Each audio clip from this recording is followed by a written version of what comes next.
BC కులగణన 42% reservation అమలు గురించి, అదేవిధంగా ఈడబ్ల్యూఎస్ నుంచి మన బీసీ విద్యార్థులు నిరుద్యోగులుగా మార్చేందుకు ఒక పెద్ద కుట్రగా ఆ ఈడబ్ల్యూఎస్ గురించి మనం గతంలో చాలా చర్చించుకున్నాం. నిన్నగాక మొన్న వచ్చిన జీవో 29 చాలా మటుకు అందరూ అవేర్నెస్ అయినాం. దాంట్లో అంటే ఎంత ఇబ్బంది పడుతున్నారు మన బీసీ బిడ్డలు అనేది మాత్రం క్లియర్గా తెలుస్తుంది. అదేవిధంగా ఈరోజు ప్రధానంగా ప్రభుత్వం ఏదైతే కులగణన స్టార్ట్ చేసిందో దాంట్లో ప్రధానంగా మన కులానికి సంబంధించింది మెన్షన్ చేయాలనేదే ప్రధానంగా ఇంతకుముందు చర్చించుకున్నాం.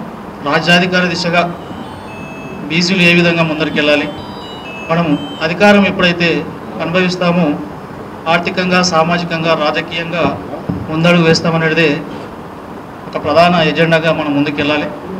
ఇప్పుడు త్వరలో జరగబో స్థానిక సంస్థల ఎన్నికల్లో మనందరం బీసీ బిడ్డలందరూ కౌన్సిలర్ నుంచి జెడ్పీటీసీ వరకు ప్రతి స్థానాల్లో పోటీ చేయవలసిందే. అదేవిధంగా జనరల్ స్థానాల్లో కూడా ఈసారి బీసీ బిడ్డలందరూ పోటీ చేయలే. ఎప్పుడైతే మనం గ్రామ స్థాయిలో బలంగా మన బీసీ బిడ్డలుండి మన వాదాన్ని బలంగా ఎప్పుడైతే వినిపిస్తామో అది రేపు దేశ స్థాయికి వెళ్ళేందుకు కూడా ఒక అవకాశం ఉంటుంది. కాబట్టి భవిష్యత్తులో జరగబో లోకల్ ఎన్నికల్లో స్థానిక సంస్థల్లో ప్రతి ఒక్క బీసీ బిడ్డలు పోటీ చేయవలసిందే. ఎక్కడ ఉన్నా కూడా మేము బీసీ సమాజ్ తరఫున ఉమ్మడి జిల్లా వ్యాప్తంగా బీసీలు ఎక్కడ పోటీ చేసినా వాళ్ళు వెన్నంటే ఉంటాం.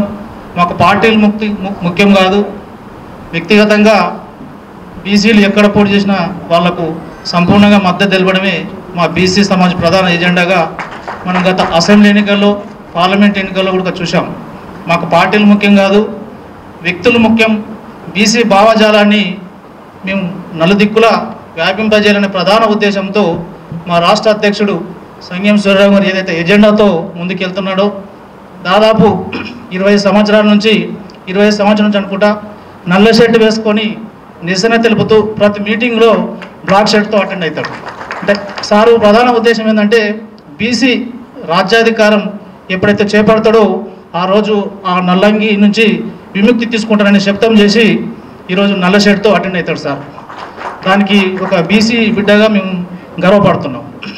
అయితే ఏదైతే ఆ ప్రధాన ఉద్దేశంతో స్థాపించిన ఈ బీసీ సమాజ్ అదే స్పిరిట్తో మేము ముందుకెళ్తున్నాం. భవిష్యత్తులో ఎక్కడ బీసీలకు అన్యాయం జరిగినా జిల్లా వ్యాప్తంగా బీసీ సమాజ్ ముందుంది. దానికి చాలా ఉదాహరణలుగా ఉన్నాయి. ఎవరికైనా కూడా మనం బీసీ భావజాల వ్యాప్తిని చుట్టూ మొత్తం ఉమ్మడి జిల్లా వ్యాప్తంగా విస్తరించాలి. ఎక్కడ బీసీ బిడ్డలకు అన్యాయం జరిగినా మనందరం మూకుమ్మడిగా ఆ విషయంపై చర్చించి ఆ కుటుంబానికి కానీ వ్యక్తులకు కానీ న్యాయం జరిగే విధంగా మనందరం పోరాడాలి. ఎప్పుడైతే మనం ఇటువంటి సంఘటనల నుంచి అందరం ఎప్పుడైతే ఏకీకృతమై మన భావజాలాన్ని విస్తరిస్తామో అప్పుడే మన బీసీ సమాజం ముందుంటుంది. భవిష్యత్తులో అధికార దిశగా అడుగులు వేసేందుకు కూడా మనందరం ప్రధానంగా కంకణం కట్టుకోవాల్సిన పరిస్థితి ప్రస్తుతం దాపురించింది. అదేవిధంగా మొన్న రీసెంట్గా చూసిన జీవో 29లో మన బీసీ బిడ్డలు ఎంతమంది ఇబ్బంది పడారో మనందరం ప్రత్యక్షంగా చూసినాం. ఇటువంటి ఈ జీవోల నుంచి కానీ ఇటువంటి నుంచి విముక్తి కావాలంటే కావాల్సింది బీసీలకు అధికారమే, రాజ్యాధికారమే.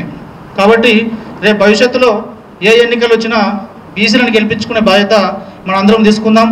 బీసీ సమాజం ఎప్పటికీ వారు వెన్నంటే ఉంటుంది. మాకు పార్టీలు ముఖ్యం కాదు, మరోసారి చెప్తున్నాం, వ్యక్తులే ఇంపార్టెంట్. బీసీ భావజాలం ఉన్న వ్యక్తులే ఇంపార్టెంట్. బీసీలు ఏ పార్టీ నుంచి నిలబడ్డా వాళ్ళకు సంపూర్ణ మద్దతు తెలుపుతాం. వాళ్ళ గెలుపునకు మేము వెంబడి నుండి కృషి చేస్తాం. Thank you.